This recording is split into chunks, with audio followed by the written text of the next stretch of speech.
তো সবাইকে শুভেচ্ছা। আজকের ভিডিওটা খুবই ছোট।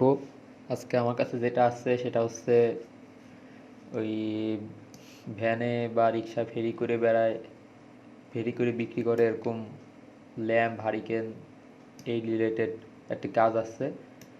মূলত যিনি এটি ব্যবহার করেন তিনি এটাতে পেন্সিল ব্যাটারি, যে রিচার্জেবল পেন্সিল ব্যাটারি ওটা লাগাবে, কিন্তু ওটা তার ঠিকমতো জোড়া দিতে পারতেছিল না, তার জোড়া দিতে পারতেছিল না। তারপর সার্কিটের যে বর্তনীগুলো এগুলো উল্টায় পাল্টায় ফেলছিল।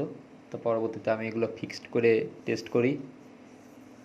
তো এটা ভিডিও যেহেতু ছোটো করবো তাই এখানে আর আলাদা ভিডিও ফুটেজ দিই নাই, তা সরাসরি ডায়াগ্রামের দিকে যাই। ডায়াগ্রামটা কেমন দেখি, মামারা এগুলো কী ডিজাইন করছে।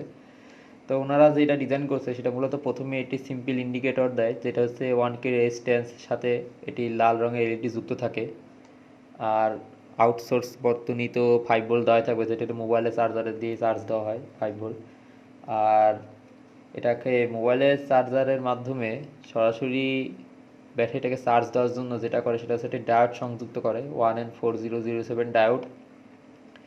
এই ডায়োডের ভোল্টেজ ড্রপ সাধারণত 0.4 দেওয়া থাকলেও, সিলিকনের ক্ষেত্রে 0.7 দেওয়া থাকলেও, 0.7 দেওয়া থাকলেও সাধারণত রিয়েল টাইমে 0.6 0.5 দেখা যায়। আর জার্মেনিয়ামে তো 0.3 ভোল্ট, এটা তো জানি যেটা যেটাকে কী বলে,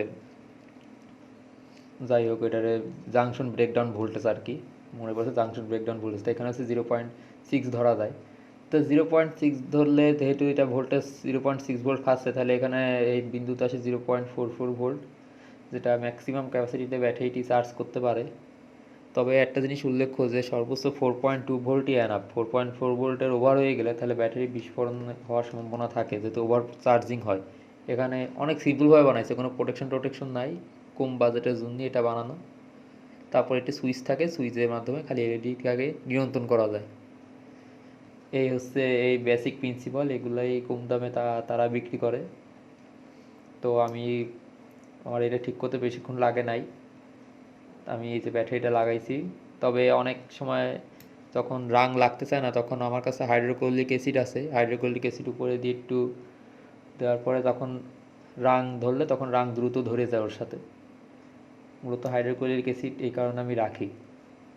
তারপরে আমি ফাইনালি এটা টেস্ট করি, টেস্ট করার পর দেখি যে এটাই ওকে আছে, বা এটি তার মালিকের কাছে হস্তান্তর করার জন্য প্রস্তুত। তো সবাইকে ধন্যবাদ। তা ইলেকট্রনিক্সের এই টপিকটি দেখার জন্য।